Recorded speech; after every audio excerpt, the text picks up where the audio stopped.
Hello guys, for today's video, magluluto tayo ng yummy mommy recipe. Siyempre, dahil nag-crave tayo sa mommy. So, okay, ang natin kailangan ay chicken. So, unang gagawin, papakulan muna natin ang chicken. So, lagyan natin ng sibuyas, bawang, paminta, asin, ang Knorr cubes na chicken siyempre, and magic sarap. And then, ayan ang ating noodles. So, papakulo natin yan and then itatapon natin ang sabaw.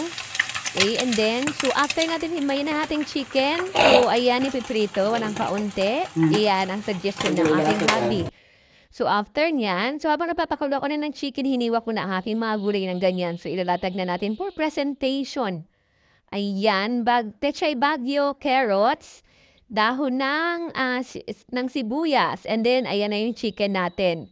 And then, mayroon tayong fried garlic. Okay, and then yung egg, sinabay ko na kanina pagpakulo niya ng chicken. 'Di ba? So para mabilis, hindi na nag-separate, sayang din yung gas. Ayan, so lagyan na natin yung ating dahon ng sibuyas. Okay, and then yan yung ating fried garlic. Okay, and then lalagyan na natin ng sabaw yan. And then yung ating noodles, yan. So, okay. Yan karami. Mura yung noodles na yan, 30 pesos lang, marami na siya.